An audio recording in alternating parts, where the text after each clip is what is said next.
We're going to do this in a small town.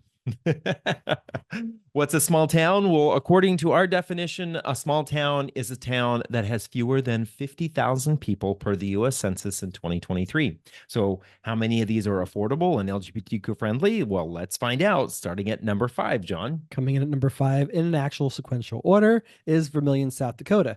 So Vermilion, South Dakota has the highest rents of the top 5. So this particular list that we're looking at, coming in at $1,250 per month for a 2-bedroom, 2-bathroom apartment. It also has above average home values and cost of living. So kind of a little bit out of reach financially relative to everything else on this particular list of 5. HRC did give a municipal equality rating of 82. It was the runner-up position when we covered South Dakota on Queer Money episode number 401.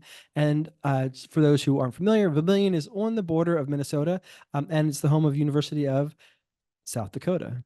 And that's one of the things that you're going to find in a lot of these small towns that do well on LGBTQ friendliness is that oftentimes the reason why it's so friendly to LGBT people is because there is a university and again, or college there. We're talking relative. Right. People are going to get mad about this list, but we're talking relative. So if you're looking for a small town or a college in a small town because it's affordable, it's accessible, or you have reasons to be there for whatever reason, please remember we're talking relativity. Right. There are very few small towns that are super welcoming to the LGBT community. So we're looking at the best of the best here.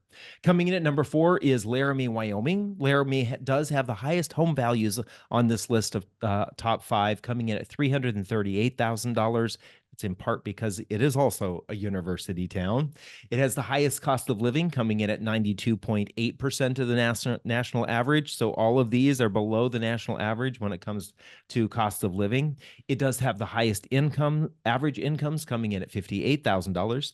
HRC in 2023 gave it an 89 out of 100, which was actually up from a 77 in 2022. So they're working hard to do a better job. Laramie, Wyoming was the winner for the state of Wyoming when we looked at the state all the way back on episode 383 of the podcast. And as I mentioned, it is a university town. It is where the University of Wyoming is. It is also the home base for the annual Rendezvous Campout, which takes place between Laramie and Cheyenne, which is one of the biggest gay camping events extravaganzas. Yes, exactly. Gay camping events in the United States. And episode 383 on YouTube created a hot debate. So that was very enjoyable to sit back and watch while I was eating popcorn. So again, you're listening to Queer Money, episode number 511, or watching on YouTube. We're continuing our most affordable LGBTQ plus friendly cities series in all different shapes, size, and packages. Today, of course, we're covering small towns, which, according to our definition, are those locations that have fewer than 50,000 people. And last week, we covered the most affordable LGBTQ plus friendly cities in small cities. Yeah, ones with population between 50 and 250,000.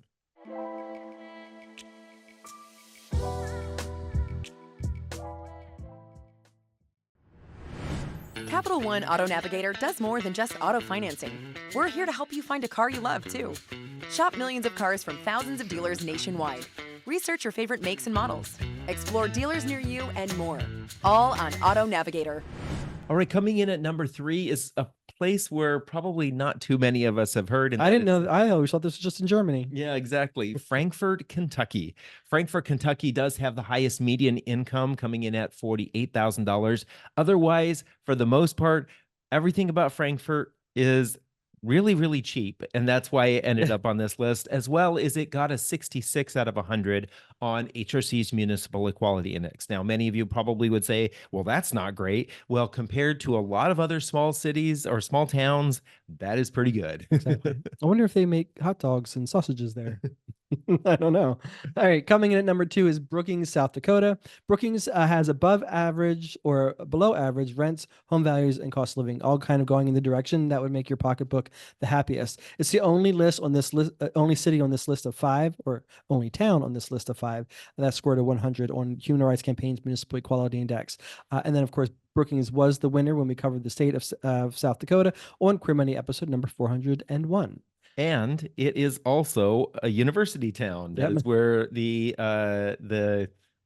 Let's see here. That is where South Dakota State University is at. You're gonna say San Diego? Yeah, I was going to say San Diego. Worth noting, when we looked at this list, there were 24 small towns that we were able to pull that have population that was less than 50,000. That was also ranked on HRC's Municipal Equality Index. Only 2 of these small towns scored a 100.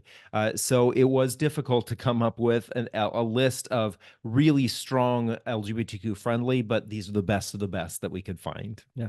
So with that in mind, we're going to give you some honorable mentions again this week. So our 3 honorable mentions start off with Rutland, Vermont, coming in at number 7 out of all 24 towns that we looked at.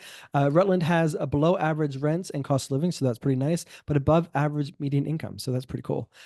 Coming in at number 8 was Juneau, Alaska, has the highest median and average incomes, $61,000 and $74,000 a year, respectively, and is the other town on this list of 24 that scored a 100 on HRC's MEI.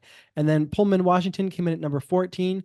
It's one of the only few towns that we analyze in this list of 24 that comes from a blue state. So if that's important to you, maybe check out Pullman, Washington. Pullman is the sister town to Moscow, Idaho, which I didn't know that was a thing. But yeah, they're relatively close. They're just either within, I think it's 15 miles of the Idaho Washington border. And as you were probably going to say, they both represent cities or small towns that have universities in them. So you have the Pullman campus of Washington State University, and then the University of Idaho is in Moscow. Look at David stealing my limelight. Thank you very much. So remember to smash the like and share button and let other LGBTQ plus folks know about this series, as well as the overall Queer Money podcast, so we can get more LGBTQ plus millionaires. That's what we're in search of. With no fees or minimums and no overdraft fees, banking with Capital One is the easiest decision in the history of decisions. That's banking reimagined. What's in your wallet? Terms apply. See CapitalOne.com/bank for details. Capital One, N.A., member FDIC. And number 1, the one you've been all waiting for. Have we? Right. Again, another town that not a lot of people know about. I knew about because I grew up nearby here. That is Emporia, Kansas. Emporia, Kansas has the lowest rents, coming in at $666 a month for a 2-bedroom, 2-bathroom. Right. That is really cheap. Writing that check out every month might be a bad omen. Yeah. That's average. It also has the lowest home values, coming in at $147,000. The cost of living is super low, coming in at 74.6% of the national average, but it also does have the lowest median and average incomes, coming in at $40,000 and $50,000 respectively. HRC did give Emporia a 69 out of a 100. So similar to most of the other ones on this list, it did not necessarily score a 100, but for a small town, these are small towns that are actually trying hard to do what they can to be inviting and welcoming to the LGBT community. Yeah, and while Emporia might not be the most welcoming to you or amicable for your situation, maybe check out one of the honorable mentions that we mentioned, as well as Brookings, South Dakota. So again, this is all with relativity. Just breathe and understand that it's relative. So what are your thoughts? Share them in the comments on YouTube or on TikTok or Spotify or wherever you want to connect with us online. And then if you want to see all 24 small towns that we looked at, go to queermoneypodcast.com/cities. And then we'll be right back. The mission of Queer Money is to financially empower the LGBTQ plus community. Join us in thanking Capital One for supporting that mission. So join us next Tuesday when we talk with labor economist Teresa Ghilarducci about what can be done to solve America's retirement crisis, and then next Thursday for coverage of the most affordable places to live for LGBTQ plus retirees. That's going to be a good one. And if you'd like to see the data for this growing series that we're putting together, go to queermoneypodcast.com/cities, or click the link in your podcast player if you happen to be using your podcast player right now, or click the link right here if you're watching on YouTube. Thank you and have an amazing weekend.